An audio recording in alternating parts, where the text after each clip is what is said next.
Chapter 22, Proteins. Part 1, Nuts and Nut Foods. Part of an adequate diet. Grains, fruits, nuts, and vegetables constitute the diet chosen for us by our Creator. These foods, prepared in as simple and natural a manner as possible, are the most healthful and nourishing. They impart a strength, a power of endurance, and a vigor of intellect that are not afforded by a more complex and stimulating diet. In grains, fruit, vegetables, and nuts are to be found all the food elements that we need. If we will come to the Lord in simplicity of mind, He will teach us how to prepare wholesome food free from the taint of flesh meat. Nut foods to be carefully prepared and inexpensive. God has given us an ample variety of healthful foods, and each person should choose from it the things that experience and sound judgment prove to be best suited to his own necessities. Nature's abundant supply of fruits, nuts, and grains is ample, and year by year the products of all lands are more generally distributed to all by the increased facilities for transportation. Nuts and nut foods are coming largely into use to take the place of flesh meats. With nuts may be combined grains, fruits, and some roots to make foods that are healthful and nourishing. Care should be taken, however, not to use too large a proportion of nuts. Those who realize ill effects from the use of nut foods may find the difficulty removed by attending to this precaution. Much time should be spent in learning how to prepare nut foods, but care should be taken not to reduce the bill of fare to a few articles, using little else than the nut foods. The majority of our people cannot obtain the nut preparations. Few know how to prepare them properly for use, even if they could buy them. The foods used should correspond to the climate. Some foods suitable for one country would not do at all in another place, and the nut foods should be made as inexpensive as possible, so that they can be procured by the poor. Proportion of nuts to other ingredients. Careful attention should be given to the proper use of nut foods. Some kinds of nuts are not so wholesome as others. Do not reduce the bill of fare to a few articles composed largely of nut foods. These foods should not be used too freely. If they were used more sparingly by some, the results would be more satisfactory. As combined in large proportions with other articles in some of the recipes given, they make the food so rich that the system cannot properly assimilate it. I have been instructed that the nut foods are often used unwisely, that too large a proportion of nuts is used, that some nuts are not as wholesome as others. Almonds are preferable to peanuts, but peanuts in limited quantities may be used in connection with grains to make nourishing and digestible food. 3 years ago a letter came to me saying, "I cannot eat the nut foods. My stomach cannot take care of them." Then there were several recipes presented before me. One was that there must be other ingredients combined with the nuts, which would harmonize with them, and not use such a large proportion of nuts. 1/10 to 1/6 part of nuts would be sufficient, varied according to combinations. We tried this, and with success. Part 2, Eggs. Use of eggs will become more and more unsafe. Those who live in new countries or in poverty-stricken districts where fruits and nuts are scarce should not be urged to exclude milk and eggs from their dietary. It is true that persons in full flesh and in whom the animal passions are strong need to avoid the use of stimulating foods, Especially in families of children who are given to sensual habits, eggs should not be used. But in the case of persons whose blood-making organs are feeble, especially if other foods to supply the needed elements cannot be obtained, milk and eggs should not be wholly discarded. Great care should be taken, however, to obtain milk from healthy cows and eggs from healthy fowls that are well fed and well cared for, and the eggs should be so cooked as to be most easily digested. The diet reform should be progressive. As disease in animals increases, the use of milk and eggs will become more and more unsafe. An effort should be made to supply their place with other things that are healthful and inexpensive.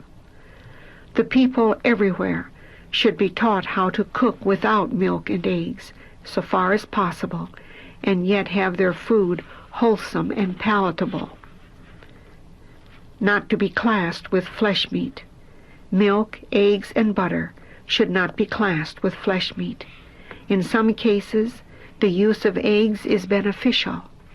The time has not come to say that the use of milk and eggs should be wholly discarded. Let the diet reform be progressive. Let the people be taught how to prepare food without the use of milk or butter. Tell them that the time will soon come when there will be no safety in using eggs, milk, cream, or butter, because disease in animals is increasing in proportion to the increase of wickedness among men. The time is near when, because of the iniquity of the fallen race, the whole animal creation will groan under the diseases that curse our earth. God will give his people ability and tact to prepare wholesome food without these things. Let our people discard all unwholesome recipes. Exciting to children. You should be teaching your children. You should be instructing them how to shun the vices and corruptions of this age. Instead of this, many are studying how to get something good to eat. You place upon your tables butter, eggs, and meat, and your children partake of them. They are fed with the very things that will excite their animal passions, and then you come to meeting and ask God to bless and save your children. How high do your prayers go? You have a work to do first. When you have done all for your children, which God has left for you to do, then you can with confidence claim the special help that God has promised to give you. Properties in eggs are remedial agencies. Guard against extremes. Do not go to extremes in regard to the health reform. Some of our people are very careless in regard to health reform. But because some are far behind, you must not, in order to be an example to them, be an extremist. You must not deprive yourself of that class of food which makes good blood. Your devotion to true principles is leading you to submit yourself to a diet which is giving you an experience that will not recommend health reform. This is your danger. When you see that you are becoming weak physically, it is essential for you to make changes, and at once. Put into your diet something you have left out. It is your duty to do this. Get eggs of healthy fowls. Use these eggs cooked or raw. Drop them uncooked into the best unfermented wine you can find. This will supply that which is necessary to your system. Do not for a moment suppose that it will not be right to do this. The time will come when milk cannot be used as freely as it is now used, but the present is not the time to discard it. And eggs contain properties which are remedial agencies in counteracting poisons. In sanitarium dietary. While I would discard flesh meat as injurious, something less objectionable may be used, and this is found in eggs. Do not remove milk from the table, or forbid its being used in the cooking of food. The milk used should be procured from healthy cows, and should be sterilized. But I wish to say that when the time comes that it is no longer safe to use milk, cream, butter, and eggs, God will reveal this. No extremes in health reform are to be advocated. The question of using milk and butter and eggs will work out its own problem. At present, we have no burden on this line. Let your moderation be known unto all men. When a letter came to me from Kurenbong saying that Dr. Blank was dying, I was that night instructed that he must have a change of diet. A raw egg taken 2 or 3 times a day would give the nourishment that he greatly needed. Those who come to the sanitarium must be provided with wholesome food, prepared in the most palatable way, consistent with right principles. We cannot expect them to live just as we live. The food placed before the patients should be such as to make a favorable impression on them.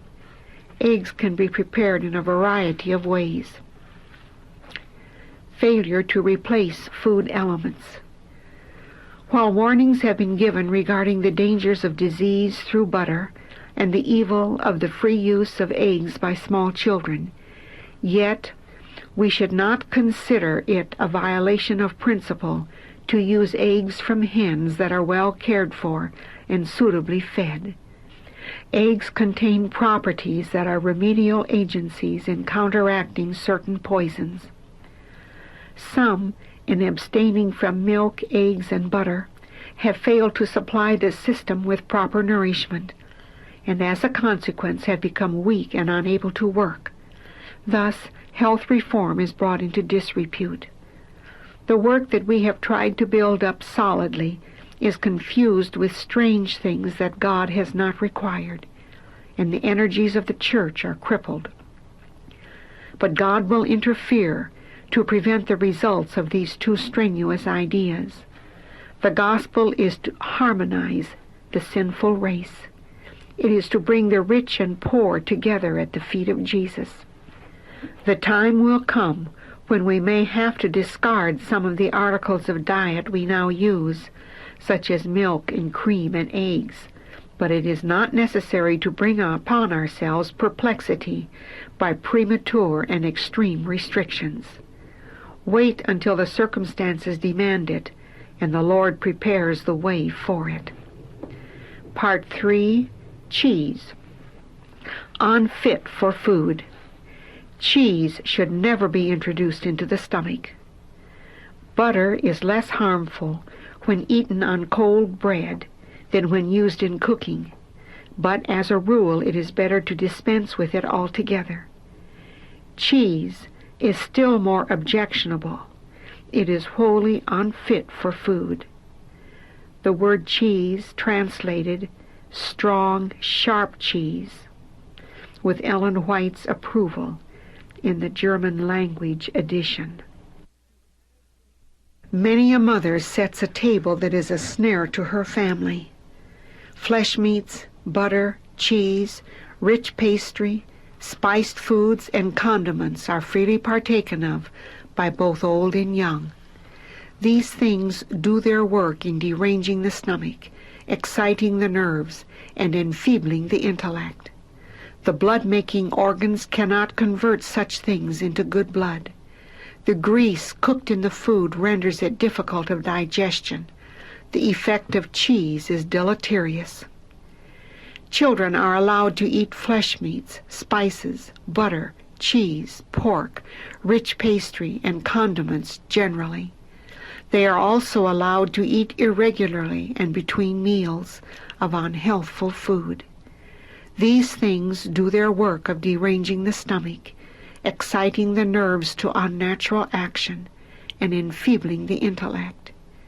Parents do not realize that they are sowing the seed which will bring forth disease and death. When we commenced the camp meeting in Nora, Illinois, I felt it my duty to make some remarks in reference to their eating. I related the unfortunate experience of some at Marion, and told them I charged it to unnecessary preparations made for the meeting, and also eating the unnecessary preparations while at the meeting. Some brought cheese to the meeting and ate it, although knew it was altogether too strong for the stomach and should never be introduced into it. It was decided that at a certain camp meeting, cheese should not be sold to those on the ground. But on coming to the ground, Dr. Kellogg found to his surprise that a large quantity of cheese had been purchased for sale at the grocery. He and some others objected to this, but those in charge of the grocery said that the cheese had been bought with the consent of Brother Blank, and that they could not afford to lose the money invested in it. Upon this, Dr. Kellogg asked the price of the cheese, and bought the whole of it from them. He had traced the matter from cause to effect, and knew that some foods generally thought to be wholesome were very injurious. Practice of Mrs. White. In regard to cheese, I am now quite sure we have not purchased or placed on our table cheese for years. We never think of making cheese an article of diet, much less of buying it. We have not purchased or placed on our table cheese for years. We never think of making cheese an article of diet, much less of buying it.